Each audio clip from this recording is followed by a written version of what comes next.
So, does watching this video make anyone else feel nostalgic?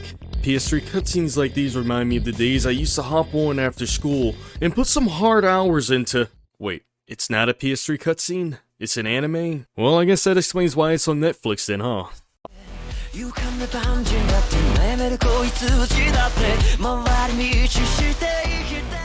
Ajin is a rather bleak anime that, despite its CG appearance, presents a lot to unpack beneath its surface in just its first season alone. As you all know, Ajins are immortal demi-humans. Supposedly, they never die. As the name suggests, Ajin is about... Ajin, people who are virtually immortal. Any manner of harm could be inflicted upon them, ranging from shooting, stabbing, drowning, or burning, and they'll still get back up like Michael Myers. That's not to say that they don't feel pain. They most definitely do, but someone can only feel so much pain over multiple lives before becoming numb to it altogether. And there's no shortage of individuals willing to inflict such harm upon them. You see, the world of an Ajin can be pretty unforgiving. Most people don't even view them as human, but instead as threats to their lives. And for good reason, as Ajin can summon these destructive entities known as IBMs. These creatures are tied to their Ajin masters and practically eviscerate everything in their path. Kind of like in JoJo's Bizarre Adventure, but unlike stands, IBMs only come in the default black color scheme. IBMs are less of an extension of the Ajin and more of an entirely separate entity. Ajin have to learn to control these creatures just the same as learning to summon them at all. And even then, their ability to speak and act unpredictably are bound to add another element of chaos into the equation. So, what even happens in this anime? Let's follow the story of a boy who discovers that he is an Ajin and has to learn to adapt to an entirely new way of life. Man, why does he have to be so sarcastic? I'm just doing my best to be a fine, upstanding human being.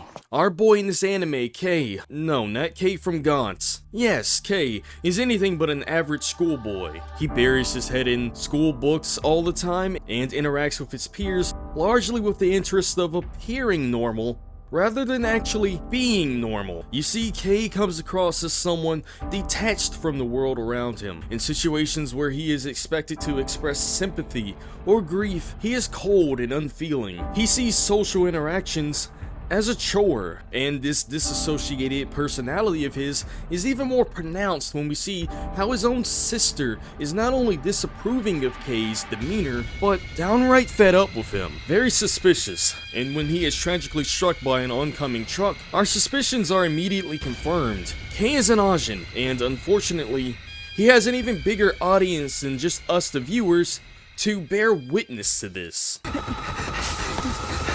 I can't let them catch me. I won't be caught! If an Ajin is discovered, then they essentially become walking targets, tools to be used for singular purposes. Various countries utilize Ajin to fight wars for them, governments sanction grotesque experiments on them, and humans try to cash in on handing them over to the highest bidder. An Ajin is alone in this world, and has no friends. That is, unless they can group up with other Ajin, which is fairly difficult considering that they are always being hunted once they're revealed. I couldn't help but see the parallels between a show like this and Tokyo Ghoul. Ghouls also have no control over the situation that they are in. They are hunted ferociously, as they are, yet again, seen as inherent threats to mankind, which makes sense because they literally eat people to survive. Tokyo Ghoul's Kaneki is your average shy schoolboy who, much like Kei, has to struggle to adapt to an entirely new way of life, a life as a fugitive from the law despite doing nothing worthy of a crime. Their sheer existence itself is the sin committed. Having humans turn against them, ghouls and Ajin alike, have a major moral decision in front of them to try their best to live peacefully under the radar, or to directly confront their human oppressors, even if that comes at the risk of premature death or, even worse, species extinction. This is an interesting dilemma to keep in mind as Kei goes on the run, and he meets up with other individuals who are Ajin like he is. I'm sorry, I think you misunderstand us. The truth is, we just want to protect Kei Nagai. From what? From all sorts of things. One of these individuals is an older man named Sato, and to be honest, Sato is one of the more interesting characters that I found in not only this show, but in anime in general. Sato acts as a grandfather figure to all the Ajin we initially meet in the show. He's actively making decisions to gather all of the fugitive Ajin and make them a part of his group, giving them a bit of safety from the humans and stability in their living conditions. He's coming! Let's do this!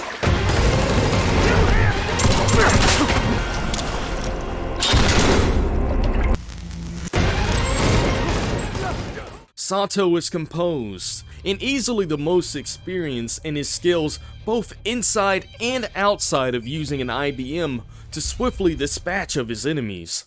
We will attack Grant Pharmaceuticals. We will show them how strong we are. So brace yourselves. He's a valuable asset for the Ajin to fight for their independence, and have no misinterpretations of who Old Man Sato is. He's a fighter, but unfortunately, that's not the only contradiction to his appearance. Allow me to show you the way.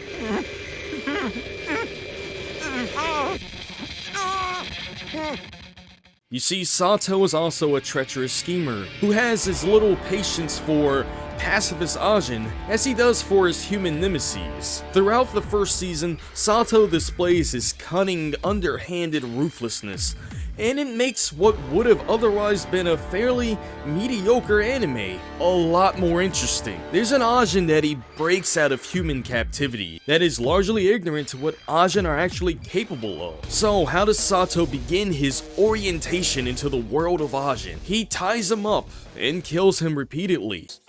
A tranquilizer gun! Police? Get down, Nagi! They're aiming at you! It's just, if we actually wanted to bring him over to our side, couldn't we have simply beaten him up and made him listen to us? Hatred of humans, revenge. In order to teach him all of those things, we turned him over to the humans. And such brutal tactics are used against Kei when Sato intentionally sets him up to be captured and experimented on by humans. And by experiments, I mean sadistic torture. But in Sato's mind, this is all necessary to manipulate Kei into hating humans just as much as he does. So when he eventually comes to rescue Kei, he hopes to already have a fully realized killing machine on his hands. Damn it, I might die of dehydration. But if I die from that, where does the sodium and water I lost come back from? You'd normally believe that being immortal would be the preferable experience, that living forever is an absolute gift, and who would dare look that gift horse in the mouth? But Ajin understand full well just how scary the idea of never being able to die is. It reminds me of the Old Guard series on Netflix, where a group of immortals act as mercenaries for hire. It showed a more grounded perspective of someone who couldn't die. They outlived their loved ones, and carried on with the fear of not being able to die when a situation arose where death would be the preferable option. You see, humans at least have the insurance policy of an expiration when the pain or trauma becomes too much to take. But what happens if an immortal is trapped within a never-ending cycle of deaths? To be stuck in a blazing flame that doesn't burn out, submerged beneath water with no way of reaching the surface. There is always an infinitely more dire state of being for those who cannot die. Let's get going. I know you rescued me, so it's hard to say this, but they're not fighting back. So you don't need to kill them. To return to our emotionally detached protagonist Kei, he surprisingly ends up having a falling out with our lovably hateful antagonist Sato. I know, how could he do such a thing after being set up to be some scientist's guinea pig? Well, Sato, being the extremist that he is more than happy to take the lives of humans. And for as emotionally unavailable as Kei is, this is something that doesn't sit right with him. Never cared about anyone. I don't see the need. But I want to do this. Where both Kei and Sato are cold and indifferent towards humans, there are moments where Kei's humanity shines, despite this similarity. This is trouble. It's not my fault she fell. I should just leave her. Ah, damn it. Take for instance this scene where he bumps into an old lady. He feels guilty, though reluctant to actually act on said guilt. It's clear that his emotions are somewhat suppressed. At the core of things, this is the seemingly fundamental difference between Kei and Sato. Where Sato feigns empathy in order to deceive his unsuspecting prey, Kei actually experiences it, and his vulnerability to such human characteristics are what allows Sato to conclude that the boy is a liability, and liabilities are to be eliminated. Who is that? He's a big shot in the government. Like, he's the top cop for Ajin's. I think that's, his secretary. Mr. Tosaki, I hope things are well. On the phone earlier, I was trying to say that... It's Tosaki. What? It's Tosaki, not Tozaki.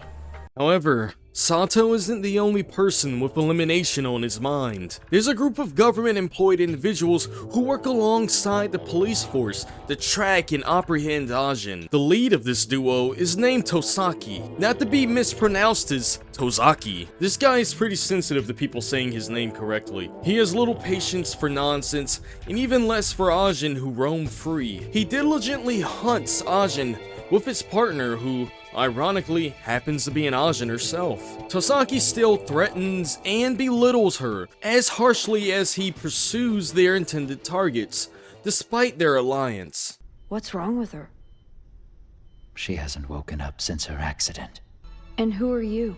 I'm her fiancé. I hope she gets better. Yeah. You see, Tosaki can't afford any mistakes or errors in judgment in his mission. His comatose fiancée is in dire need of medical support, and the only thing keeping the bills paid is his position as a government employee. Simply put, the more Ajin he captures, the longer he keeps his position and justifies his salary. And as a mere human with minimal tools for combating the supernatural Ajin, with their even more supernatural IBMs, you may be able to understand his disdain for having to rely on an Ajin to save his loved one. So as you can see, Ajin has a way of giving the audience something to consider for all perspectives involved. And it's nice to see just how the anime sets up potential future interactions between them. Sato is essentially a terrorist who doesn't like leaving loose threads, so you can imagine that he'd have some words, hands, and bullets for Kei if he ever saw him again. But hey, Kei does seem to have a lot of hidden potential, and Sato may just as easily try manipulating Kei to join him again to exploit this potential. The same goes for Tosaki, who despite disliking Ajin, has proven to be willing to work with them in service to his own desired outcomes. There's always that potential for him to team up with Kei to take down the bigger threat. But will their alliance hold up after Sato is dealt with? Just how trustworthy is Tosaki and the group that he works for? That's even if either party can even find Kei, as he hides out in the middle of a remote village surrounded by dense forests, enjoying his false identity and separation from the outside world. He just wants to be left alone and potentially discover the extent of his newfound Ajin abilities. What is it you want now, you creep? Go away. Show some gratitude.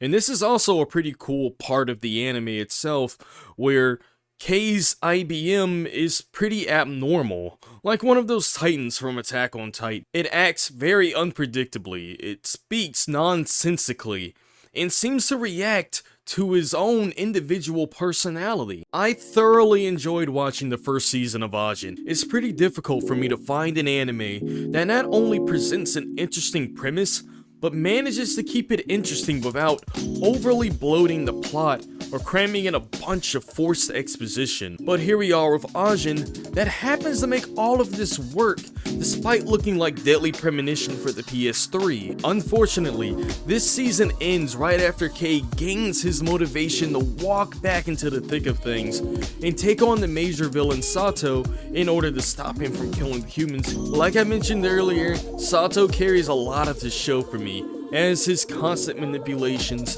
deceits, and willingness to take brutal action sparks a lot of excitement into seeing just what he does next. So you can imagine my anticipation moving on to season 2, where Kay supposedly takes the fight to him, and I hope to get back to you with an even more detailed analysis on things. This is that guy, and I'll catch you next time.